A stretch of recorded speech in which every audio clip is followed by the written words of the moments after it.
The morning air was crisp, carrying a faint scent of rain over the city. Lucien Cross arrived at Cross Tower before dawn, already reviewing updates from overnight communications.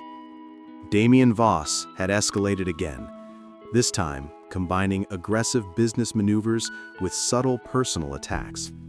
Certain partners had received anonymous warnings, some designed to sow doubt, others to provoke fear. Yet every move seemed to fall perfectly into the grid Lucien had anticipated. Adrian entered, coffee in hand, his expression sober. They've crossed a line this time. Some of the threats are personal, aimed at people you've worked with closely. They're hoping to get a reaction. Lucien traced the black onyx crescent earring lightly with his fingers, a subtle glimmer catching the first rays of sunlight. The personal attacks are irrelevant. Strategy is tested in adversity, and character is proven in response. They are measuring the wrong variables.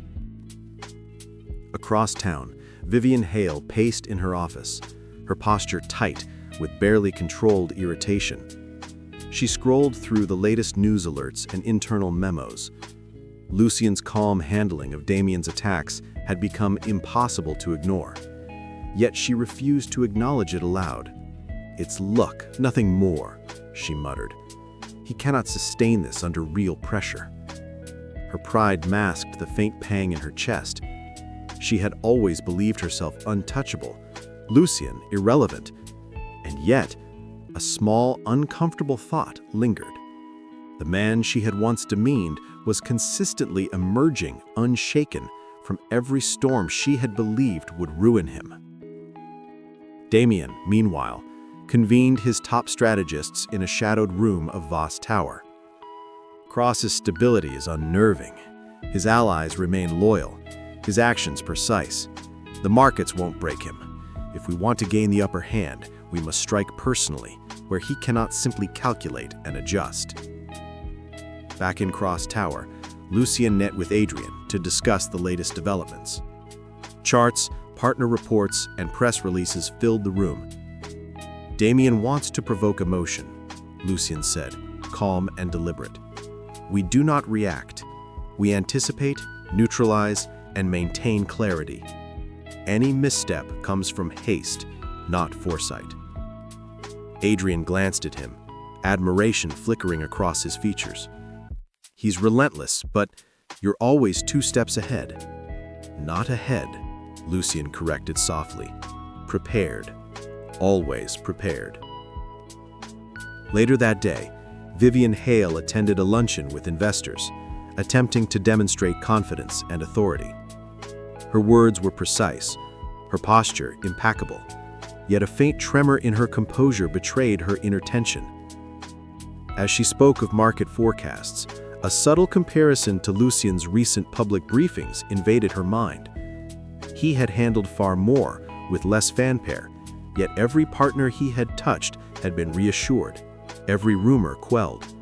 She forced herself to dismiss the thought. Pride would not allow acknowledgement. Evening fell, and Damien struck his most personal move yet. Certain influential financiers received letters questioning the loyalty and judgment of Lucien's inner circle, implying that some had been bribed, others compromised. Panic rippled through the smaller partners, and whispers began circulating in the press. The aim was clear: force Lucien into a reactive, emotional stance. Lucien received the reports quietly. His calm was absolute. "Every attempt to provoke a reaction is a lesson," he said to Adrian. "We observe, we adapt, and we proceed with deliberate action. Emotion is irrelevant to strategy."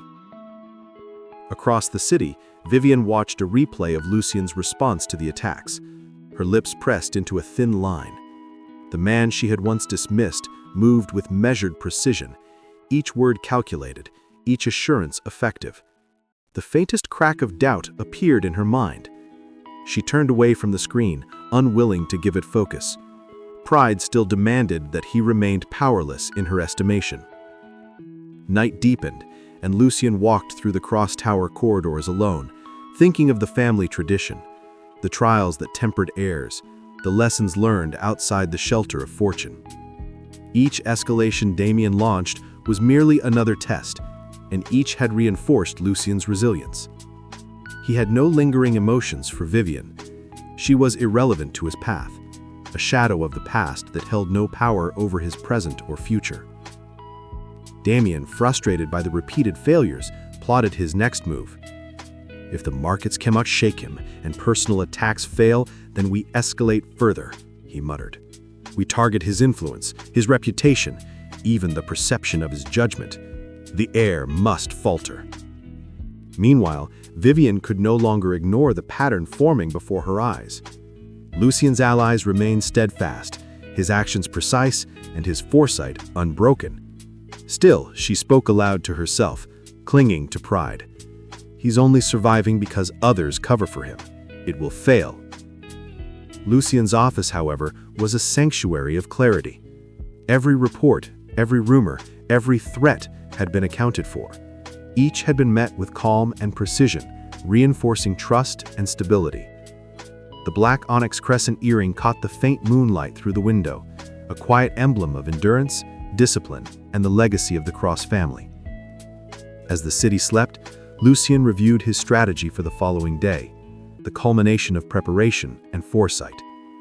Damien's personal attacks had been anticipated, neutralized, and turned into opportunities to reinforce loyalty among allies. Vivian's doubts remained unacknowledged, her pride still blinding her to the truth. Lucien was no longer the man she had underestimated. He had transcended her perception, forged by trial, unbroken and unshakable.